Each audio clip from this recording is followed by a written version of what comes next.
पेश है राजस्थान की बड़ी खबरें। राजस्थान अन्य राज्यों में परेशान, केंद्र सुनता नहीं। मुख्यमंत्री अशोक गहलोत ने कहा है कि मौजूदा स्थिति में कुछ प्राइवेट अस्पताल सहयोग नहीं कर रहे। कुछ अस्पतालों को नोटिस दिया है, अगर किसी मरीज को लौटाया गया तो कार्रवाई की जाएगी। गहलोत ने मंगलवार शाम को वीडियो कॉन्फ्रेंसिंग के जरिए पत्रकारों से बातचीत करते हुए यह बात कही। सीएम ने कहा कि क्वारंटाइन सेंटर बनाने से नियमित मरीजों को दिक्कत हुई है।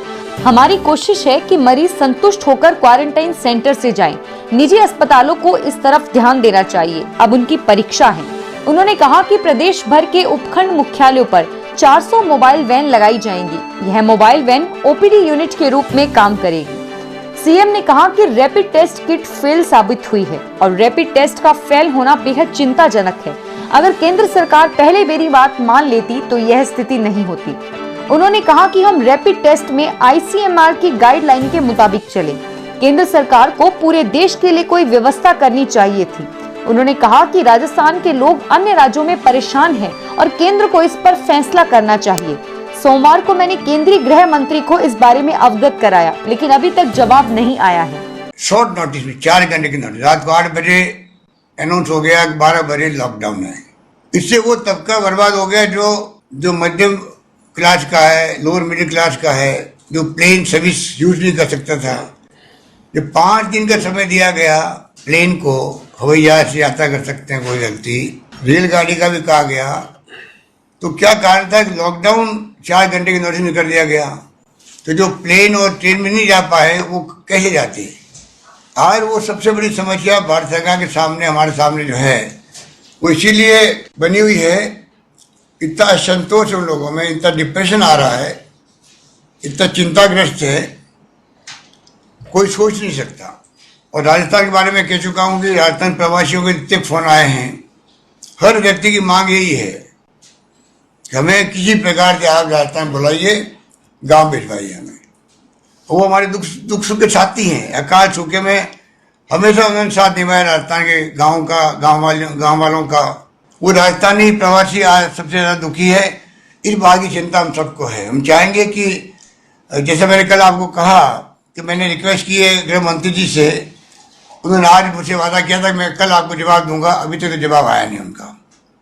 पर इसको भी हमने सुबह वाली कमेटी जो आई थी केंद्र सरकार की, उसके सामने में रखा है। आप हमारी भावनाओं को केंद्र में पहुंचा दीजिए। गहलोत ने कहा कि ममता बनर्जी और नीतीश कुमार कोटा से अपने राज्यों को छात्रों को ले जाने के लिए तैयार नहीं हैं। बंगाल और बिहार खुद मजदूरों की समस्या से जूझ रहे हैं। उन्होंने कहा कि राज्य में डिलीवरी बॉय और दूध वालों के ज्यादा टेस्ट कराए जाएंगे। पीसीआर टेस्ट के लिए भी देश में किट की कमी है। गहलोत ने कहा कि हमने राज्य के लिए केंद्र से आर्थिक पैकेज की मांग की है और इसके लिए केंद्र सरकार को कुछ विकल्प भी सुझाए हैं। उन्होंने कहा कि एएनएम और जीएनएम भर्ती 2018 के तहत सरकार 9000 पदों पर नियुक्ति करेगी। जैसलमेर में सेना के वेलनेस सेंटर में ईरान से लाए गए 54 कश्मीरी छात्रों ने घर जाने की जिद पकड़ ली और प्रशासन की नाक में दम कर दिया। इनके बार बार भूख हड़ताल करने से प्रशासन की दिक्कतें बढ़ गई। इन छात्रों ने अपने घर जाने के लिए सोशल मीडिया पर भी लगातार आक्रामक रवैया अपना लिया और आखिरकार प्रधानमंत्री कार्यालय के हस्तक्षेप के बाद मंगलवार को इंडियन एयरफोर्स के विशेष विमान से करीब 150 लोगों को जैसलमेर से श्रीनगर के लिए रवाना किया गया।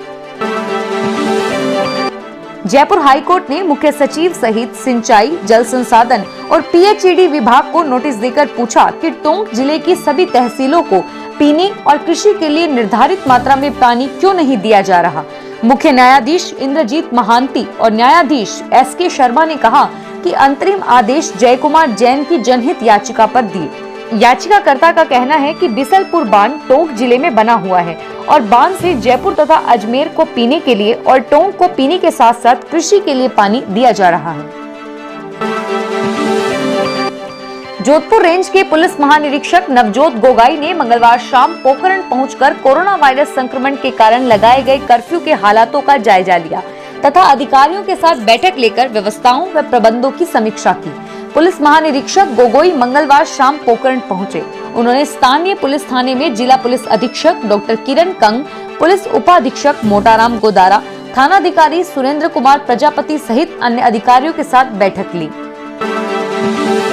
सब्सक्राइब कीजिए हमारे चैनल एसपीटी न्यूज को और प्रेस कीजिए बेल आइकन पर।